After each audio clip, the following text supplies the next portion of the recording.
Se foutre la paix. J'adore cette expression parce que je trouve qu'elle va droit dans le mille. Elle est imagée, ça parle à tout le monde et en plus ça fait rire. Donc, qu'est-ce que ça veut dire? Qu'est-ce que ça vient nous dire? La première chose que j'entends, moi, c'est qu'il y a la paix. C'est comme s'il y avait la paix au centre et autour, il y aurait quelque chose qui vient nous agresser, nous titiller, nous stresser, nous sortir de la paix. Quelque chose, qui nous donne, l'idée de nous battre, qu'il faut se battre et cetera. Et prenons, des exemples pour voir, comment ça se passe, au quotidien, comment se déroule, ce processus. Il y a quelques semaines, j'avais rendez-vous, en ville et je décide d'y aller en bus. Comme c'était dimanche, je regarde les horaires de bus parce qu'il y en a que tous les 3/4 d'heure et voilà. J'arrive à l'arrêt de bus et il n'y avait pas de bus. Donc je me dis: «Merde, merde, merde, il faut que j'y sois, comment je fais?» Et là, j'ai vu en fait, la panique parce que j'étais, très tranquille un dimanche et j'ai vu le la panique me tomber dessus, de savoir, bah, comment j'allais honorer ce rendez-vous, que je pouvais pas arriver en retard, que si j'y allais à pied, j'allais arriver, en nage et que comme une folle, bref. Et donc je vois ça, je m'arrête, je prends une respiration et puis je commence à faire quelques pas. Et je suis, tout d'un coup devant un feu rouge et il y a une voiture qui attend au feu rouge, une petite voiture avec une dame, fenêtre ouverte, qui me regarde et me demande: «Mais qu'est-ce que vous cherchez?» Et je devais déjà avoir l'air d'une dingue et puis, je lui dis: «Bah, je cherche quelqu'un qui m'emmène dans le centre». Et elle me dit: «Bah, venez, venez, je vous dépose». Et voilà, donc en fait, là, ça a été vraiment, instantané. Une solution est arrivée, immédiatement et mieux que ce que j'aurais pu, imaginer, prévoir, organiser puisque, bah, j'étais à mon rendez-vous, à l'heure. Heu, Sans même prendre le bus, mais en voiture avec un chauffeur et et sans effort, en fait. Donc je trouve que, voilà, ça illustre comment je peux, me laisser entraîner par, ce qui se passe selon les circonstances, quel que soit le problème ou pas le problème. Comment je peux me laisser embarquer par, ce qui vient, ce qui émerge, dans ma tête au niveau, bah, des projections, des interprétations, des croyances, des scénarios qui s'écrivent: «Ah oui, mais je vais être en retard. Ah oui, mais je c'est moi qui me suis engagée» et cetera et cetera. Enfin bref, tous les trucs qui se racontent en permanence et qui font qu'à un moment donné, bah, soit je suis la paix, soit je me laisse embarquer. Je crois que je suis la personne qui, va être en retard et que ça va poser un problème et que ceci et que cela et que ça brode autour, vous voyez? Ça brode autour du centre là et du coup, bah, ça a besoin de se foutre la paix, quoi. Et et c'est comme ça pour tout le monde évidemment. Donc ça peut être intéressant, de repérer ça et de voir, si c'est possible de savoir que ça se passe comme ça, de voir quand ça se passe, c'est-à-dire de se voir basculer dans la peur ou simplement de voir les histoires qui se racontent, les scénarios qui s'écrivent, les plans sur la comète et les projections et cetera. Parce qu'au moment où ça se passe, en fait, il y a possibilité de, j'allais dire revenir dans la paix, mais c'est pas revenir puisque on peut pas en sortir. Elle est toujours là, je suis la paix. Et autour, il y a, toutes ces choses. Il y a, le pouvoir, la dictature du mental, en fait, hein, qui s'exerce, en permanence. Mais j'ai la possibilité d'en sortir si je le vois, si j'en suis consciente. Et puis, la troisième étape, c'est de rester la paix tout le temps. Enfin, ça, c'est une croyance aussi parce que j'ai fait l'expérience cette année, que c'était, différent. Je pensais que je pouvais rester, tout le temps la paix, mais en tout cas, c'est pas ce que je vis. J'ai vécu une situation assez intense au début de l'année où, j'avais en fait une petite tache de rousseur qui grandissait et puis je vous passe, l'histoire, tous les rendez-vous. Bref, un jour un dermato me dit: «Il faut l'enlever». Première intervention, on me l'enlève et puis voilà, moi je continue ma vie. Et un jour, je reçois un coup de fil de la dermato qui me convoque dans son cabinet un vendredi soir à 19h. Donc j'y vais et puis là, elle me dit que, en gros,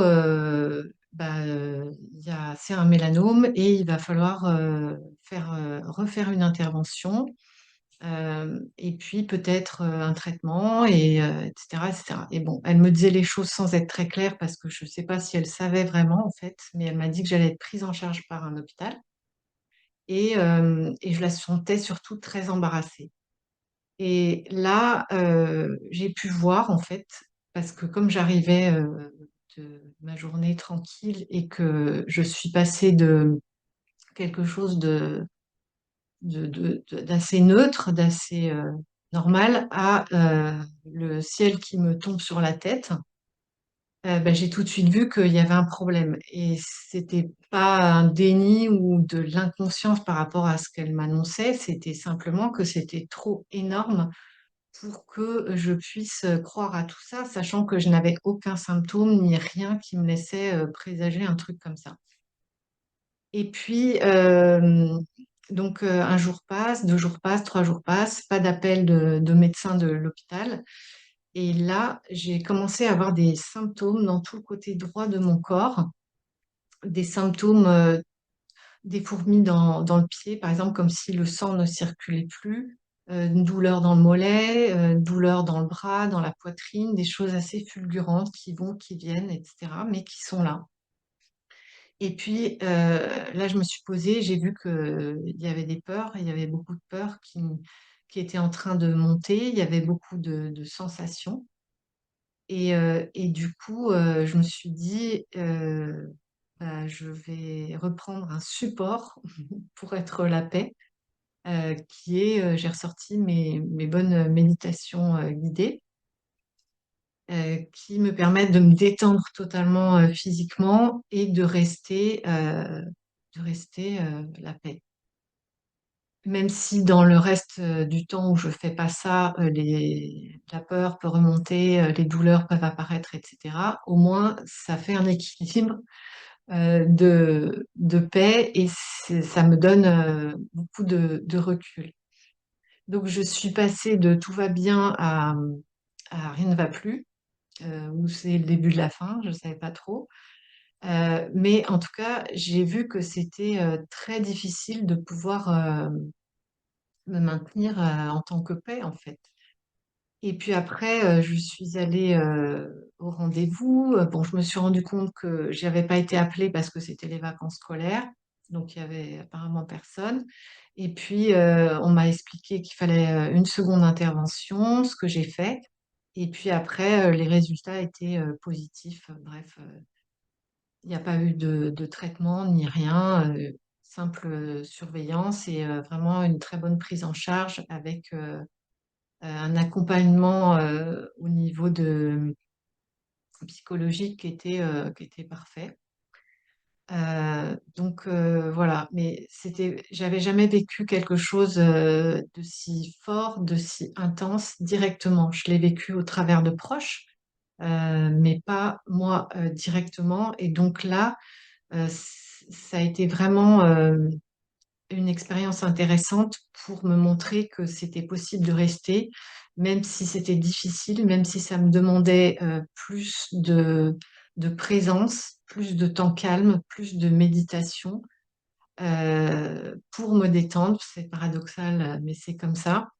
Et de faire un effort pour pouvoir rester consciente d'être, consciente de, de la conscience qui se reconnaît, consciente de ma propre présence et de la paix qui est toujours là en fait, tout en pouvant observer toutes les idées là qui brassent et les scénarios et les trucs et les machins. Et finalement, ça m'a rendu service parce que c'est venu ancrer ça encore plus profond puisque j'en ai fait l'expérience moi-même, quoi, en fait. Et comme on dit, hein, tout ce dont on ne meurt pas devient une force ou rend plus fort. C'est vraiment ça que j'ai ressenti. Et donc, voilà, je voulais vous donner des exemples concrets. Là, c'est deux exemples, un très léger et l'autre très intense, mais pour vous dire que c'est vraiment possible et c'est comme ça d'être la paix et de prendre conscience de comment je sors de la paix et comment je peux m'identifier au problème ou comment je peux m'identifier à Coralie qui a un problème, etc., etc.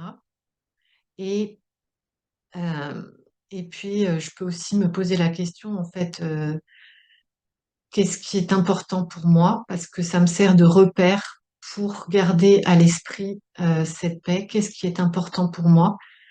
Euh, Et quand je pose cette question en fait aux gens, je vois qu'il y a des valeurs universelles. Très souvent, les gens répondent la liberté. Moi aussi, j'ai souvent mis la liberté en avant. L'amour, avec tout ce que les uns et les autres peuvent mettre derrière, mais c'est aussi une réponse qui vient dans le top 3. Et après, il y a la paix. Et enfin, souvent, elle est dans ce top 3. Et finalement, je me disais, même si j'étais en prison, même si j'étais dans un fauteuil roulant, même si j'étais condamnée à mort, si j'avais une maladie mortelle, etc. Qu'est-ce qui serait le plus important pour moi? Bah, c'est la paix. Et quand je suis en paix, quelles que soient les circonstances, aussi intenses puissent-elles être, et ben finalement, c'est ça qui permet de, de, de ressentir de la joie, de pouvoir rire de situations graves, entre guillemets, et de rester au centre, quoi, d'être dans une forme de légèreté et d'expansion, d'espace, sans trouble, en voyant toutes ces choses qui dansent autour, quoi, qui s'agitent autour, les idées, les projections, les croyances, les interprétations et tout ça. Et, et voilà, et quelle que soit l'issue, parce que je dis pas que la vie peut tout résoudre et finalement, il n'y a pas forcément besoin de résolution. Déjà, si les problèmes peuvent se stopper, se neutraliser, euh, c'est déjà une chose, mais même si les problèmes persistent, euh, la paix, il n'y a que ça en fait, c'est ce qui est là. Et puis, la vie continue et elle continue, elle peut continuer dans la simplicité, dans une forme de joie et de légèreté. Et voilà, que vous dire d'autre? Ben, je pourrais vous proposer de le ressentir parce que je voudrais pas que vous restiez simplement sur mes petites histoires. Je vous propose, si vous voulez, de vous poser et puis de fermer les yeux pour que vous puissiez goûter là tout de suite maintenant à cette paix et de commencer par tourner votre attention vers l'intérieur dans le corps et de faire comme un scan du corps de la tête aux pieds au niveau des sensations. Regardez ce qui se présente à vous dans les pieds, les mollets, les cuisses, le bassin, dans l'abdomen, au niveau de la poitrine, les épaules, la tête. Regardez ce qu'il y a comme sensation. Et puis ensuite, regardez au niveau émotionnel ce qui est présent pour vous, ce qui apparaît. Est-ce que c'est de la nervosité? Est-ce qu'il y a de la peur? Est-ce qu'il y a de la joie, de l'excitation? Est-ce qu'il y a de la tristesse? Est-ce qu'il y a de l'impatience? Est-ce qu'il y a de la curiosité ou est-ce qu'il n'y a rien? Pour moi, là, c'est plutôt calme. Et puis ensuite, vous pouvez remonter au niveau de la tête, au niveau des idées, que ça peut être ailleurs que dans la tête. Ça peut être ressenti dans la poitrine, dans la cheville. Regardez au niveau des idées. Qu'est-ce qui est là? Qu'est-ce qui passe? Est-ce qu'il y a des pensées? Est-ce qu'il y a des projections, des scénarios, des listes de courses? Est-ce qu'il n'y a rien? Est-ce qu'il y a juste l'écoute, l'attention tournée vers ma voix? Et puis ensuite, regardez la conscience qui est consciente des sensations, des émotions, des mouvements à l'intérieur du mental, de l'esprit. Et gardez votre attention tournée sur cette conscience qui se reconnaît. Et ressentez votre présence, c'est-à-dire la totalité. Ressentez le témoin que vous êtes et voyez si pour vous, il y a une forme de paix, enfin, qui n'est pas une forme bien sûr, mais s'il y a quelque chose de l'ordre de la paix qui est ressenti, une tranquillité, un calme. Regardez seulement là tout de suite maintenant si vous ressentez ça.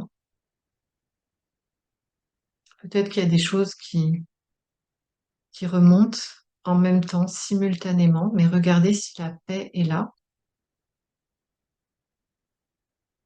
Et simplement, observez, constatez, laissez-la se déployer, laissez-la prendre de l'espace, sans vous occuper des sensations, vous les voyez, elles apparaissent, sans s'occuper des pensées, elles passent, simplement rester en tant que paix.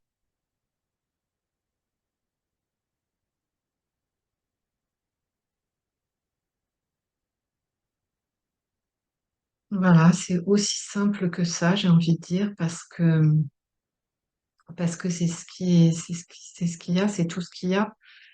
Et c'est ce qu'on appelle notre essence, notre vraie nature, c'est le socle, c'est la source, c'est la base. Et à partir de là, il y a tout qui se raconte, tout qui apparaît, tout qui se vit. Mais j'ai la possibilité de le vivre depuis le centre ou depuis la périphérie. Voilà, je vous souhaite une bonne pratique et puis amusez-vous bien.